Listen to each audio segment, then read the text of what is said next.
इनके लिए नेता नहीं और ये मेरे लिए जनता नहीं।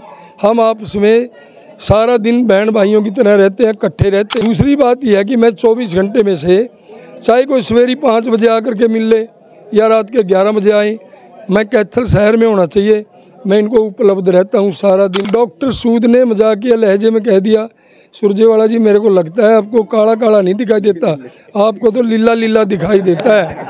आप देख रहे होंगे कैथल शहर की, कैथल हल्के की 36 बिरादरी का भरपूर समर्थन हमें मिल रहा है और हर बहन भाई दिल से, चौ से, खुशी से आदरणीय नरेंद्र भाई मोदी जी को वोट देना चाहता है, नायब सैनी को वोट देना चाहता है और मेरे जैसा, मैं तो इनके बीच का आदमी हूँ, हमारे को वोट देना चाहता है। रात को 1-1 बजे भी कार्यक्रमों में, प्रोग्रामों में भीड़ रहती है और हर बिरादरी का बहन भाई जिस प्रकार से कोऑपरेटिव सहयोग दे करके चुनाव लड़वा रहे हैं मेरे को। और शहर का हर नागरिक पता क्या भाषा का इस्तेमाल करता है, लीला राम जी अब तक आपका था, अब ये चुनाव हमारा बन चुका है, हम आपका चुनाव लड़ेंगे, आपने किसी प्रकार की कोई चिंता नहीं करनी। आगामी 5 साल के लिए कोई रोड मैप या मैनिफेस्टो जारी करने वाले हैं आप शहर के लिए? हमने पहले भी कई बड़े बड़े प्रोजेक्ट शुरू हैं, जैसे हमारा भगवान परशुराम के नाम पर 1000 करोड़ से बनने वाला मेडिकल कॉलेज है, क्योंकि उसमें अब भी 1-2 साल लग जाएंगे। ठीक, हमारा सबसे बड़ी मेरी सोच है कैथल शहर में ग्योंग ड्रेन के नाम से है, माननीय मुख्यमंत्री मनोहर लाल ने उसके 10 करोड़ रुपए जारी भी कर दिए थे, परंतु एनजीटी वालों ने उसमें अड़ंगा लगा दिया। अब नए सिरे से उसमें प्लान तैयार किया, उसको पक्का करने का काम करेंगे।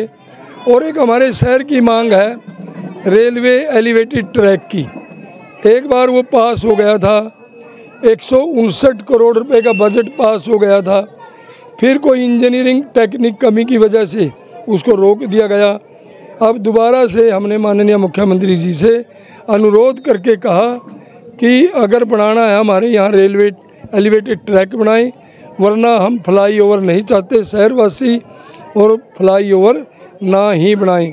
तो अब सरकार ने दोबारा से, मुख्यमंत्री ने हमें आश्वासन दिलाया कि आपका एलिवेटेड ट्रैक बनेगा और चाहे उसमें 200 करोड़ रुपए खर्चा भी आए। आखिरी सवाल, कैथल के लोग 5 साल आपको मौका दिया, अब दोबारा से 5 साल आपको मौका क्यों दे? ऐसा क्या है लीला राम में, लोगों के नाम आपकी अपील? सबसे बड़ी बात तो ये है कि मैं इनके लिए नेता नहीं और ये मेरे लिए जनता नहीं।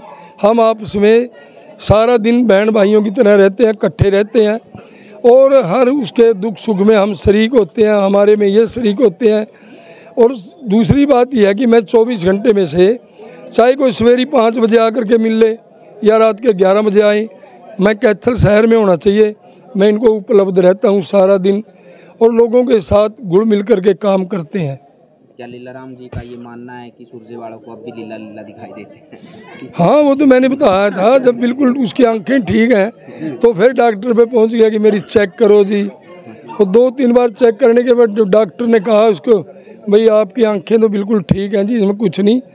तो तीसरी बार जब कहने लगे नहीं जी मेरे को तो काला काला दिखाई देता है, तब डॉक्टर सूद ने मजाकिया लहजे में कह दिया, सुरजेवाला जी मेरे को लगता है आपको काला काला नहीं दिखाई देता, आपको तो लीला लीला दिखाई देता है। धन्यवाद जी।